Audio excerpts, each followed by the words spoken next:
Hello ವೀಕ್ಷಕರೇ, welcome to the food technologist channel. ಇವತ್ತಿನ ವಿಡಿಯೋದಲ್ಲಿ ನಾನು ಬೇಸಿಗೆಯಲ್ಲಿ ಸಿಗುವಂತಹ one of the powerful fruit ಆಗಿರುವಂತಹ ಜಾಕ್ ಫ್ರೂಟ್ ಅಂದರೆ ಹಲಸಿನ ಹಣ್ಣು ಸೇವಿಸೋದ್ರಿಂದ ಸಿಗುವಂಥ ಅದ್ಭುತ ಆರೋಗ್ಯ ಪ್ರಯೋಜನಗಳ ಬಗ್ಗೆ ಮಾಹಿತಿ ಕೊಡ್ತಾ ಇದ್ದೀನಿ.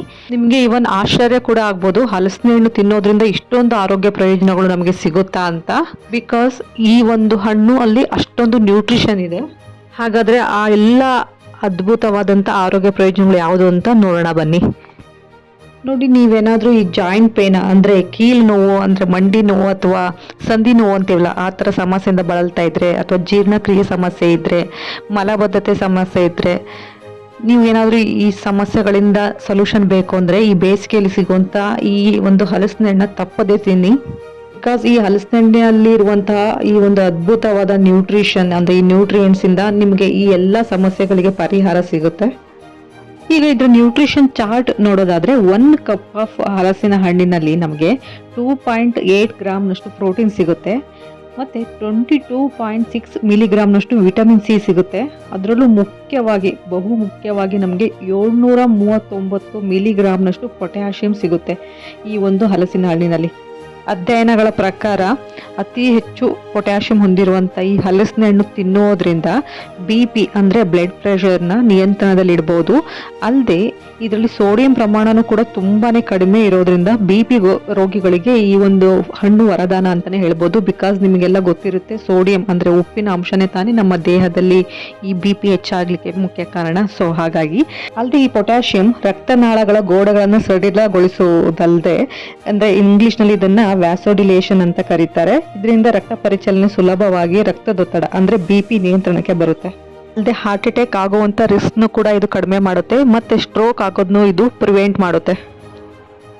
ಹಲಸಿನ ಹಣ್ಣಿನಲ್ಲಿದೆ natural source of vitamin C.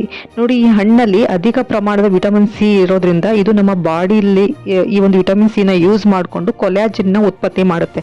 ಈ ಕೊಲ್ಯಾಜಿನ್ ಇಸ್ ಲೈಕ್ ಎ ಕುಷನ್, ಜಾಯಿಂಟ್ಸಿಗೆ ಒಂದು ಕುಷನ್ ಆಗಿ ಇದು ವರ್ಕ್ ಮಾಡುತ್ತೆ, ಜಾಯಿಂಟ್ಸ್ನ ಪ್ರೊಟೆಕ್ಟ್ ಕೂಡ ಮಾಡುತ್ತೆ.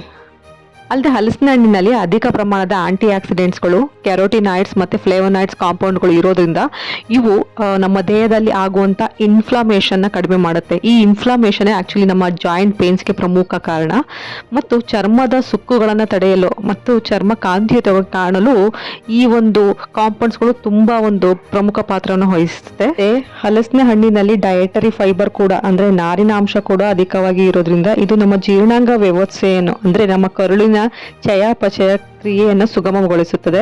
ಇದರಿಂದ ನಮಗೆ ಮಲಬದ್ಧತೆ ಇದ್ರೆ ಅದು ಕೂಡ ನಿವಾರಣೆ ಆಗುತ್ತೆ. ಹಾಗೆ ಬ್ಲೋಟಿಂಗ್ ಸಮಸ್ಯೆ ಇದ್ದವ್ರಿಗೂ ಕೂಡ ಇದು ಬೆಸ್ಟ್ ಫ್ರೂಟ್ ಅಂತಲೇ ಹೇಳ್ಬೋದು. ಮತ್ತು ಈ ಹಲಸಿನ ಹಣ್ಣಿನಲ್ಲಿ ನ್ಯಾಚುರಲ್ ಡೈಜೆಸ್ಟಿವ್ ಎಂಜೈಮ್ಸ್ ಇರೋದ್ರಿಂದ ಇವು ಪ್ರೋಟೀನ್ ಮತ್ತು ಕಾರ್ಬೋಹೈಡ್ರೇಟ್ನ ಎಫಿಷಿಯೆಂಟಾಗಿ ಬ್ರೇಕ್ ಡೌನ್ ಮಾಡುತ್ತೆ. ಹಾಗಾಗಿ ಇದು ಜೀರ್ಣಕ್ರಿಯೆ ಸಮಸ್ಯೆ ಇರೋರಿಗೆ ಹಲಸಿನ ಹಣ್ಣು ಒಂದು ಮನೆಯ ಮದ್ದು ಅಂತಲೇ ಹೇಳ್ಬೋದು. ಈ ಹಲಸಿನ ಹಣ್ಣಲ್ಲಿ ಈವನ್ ಕ್ಯಾಲ್ಶಿಯಂ, ಮೆಗ್ನೀಷಿಯಂ ಕೂಡ ಅಧಿಕವಾಗಿ ಇರೋದ್ರಿಂದ ನಮ್ಮ ಮೂಳೆಗಳ ಆರೋಗ್ಯಕ್ಕೆ ತುಂಬಾ ಒಳ್ಳೆಯದು. ಮತ್ತು ನಮ್ಮ ಮೂಳೆಗಳ ಸಾಂದ್ರತೆಯನ್ನು ಹೆಚ್ಚಿಸಿ ಈ ವಯಸ್ಸಾದಂತೆ ಬರುವಂತಹ ಮೂಳೆಯ ಸವಕಳಿ ಅಂತೀವಲ್ಲ, ಇಂಗ್ಲೀಷಲ್ಲಿ ಅದನ್ನು ಆಸ್ಟಿಯೋಪೊರೋಸಿಸ್ ಅಂತ ಕರಿತೀವಿ, ಈ ಒಂದು ಅಪಾಯವನ್ನು ಕಡಿಮೆ ಮಾಡುತ್ತೆ. ಮತ್ತು ಈ ಹಲಸಿನ ಹಣ್ಣಲ್ಲಿ ಈವನ್ ವಿಟಮಿನ್ ಎ ಕೂಡ ಚೆನ್ನಾಗಿ ಇರೋದ್ರಿಂದ ನಮ್ಮ ಕಣ್ಣಿನ ದೃಷ್ಟಿಯನ್ನು ಚುರುಕುಗೊಳಿಸುತ್ತೆ ಮತ್ತು ನಮ್ಮ ಕಣ್ಣಿನ ಆರೋಗ್ಯಕ್ಕೆ ತುಂಬಾ ಒಳ್ಳೆಯದು. ಇಷ್ಟೊಂದು ಅದ್ಭುತ ಆರೋಗ್ಯ ಪ್ರಯೋಜನ ಹೊಂದಿರುವಂಥ ಈ ಹಲಸಿನ ಹಣ್ಣು ಎಲ್ಲರೂ ತಿನ್ಬೋದು. ಬಟ್ ಕೆಲವೊಂದು ಆರೋಗ್ಯ ಸಮಸ್ಯೆ ಇರೋರು ಇದನ್ನು ಮಿತವಾಗಿ ಸೇವಿಸಿದ್ರೆ ಒಳ್ಳೆಯದು ಅಂತ ಹೇಳಲಿಕ್ಕೆ ಇಷ್ಟಪಡ್ತೀನಿ. ಸಮಸ್ಯೆ ಇರೋರು ಅಂದರೆ ಮುಖ್ಯವಾಗಿ ಮಧುಮೇಹಿಗಳು. ಬಿಕಾಸ್ ಈ ಹಲಸಿನ ಹಣ್ಣಿನಲ್ಲಿ ಆಲ್ರೆಡಿ ಶುಗರ್ ಕಂಟೆಂಟ್, ಸ್ವಲ್ಪ ಸಕ್ಕರೆ ಅಂಶ ಇರೋದ್ರಿಂದ ಇವರು ಮಿತವಾಗಿ ಬಳಸಿದ್ದಾರೆ. ಅಂದರೆ ಒಂದು 3-4 ತೊಳೆ ಅಥವಾ ಒಂದು ಸ್ಮಾಲ್ ಬೌಲಲ್ಲಿ ಈ ಹಣ್ಣುಗಳನ್ನ ಸೇವಿಸುವುದು ಉತ್ತಮ.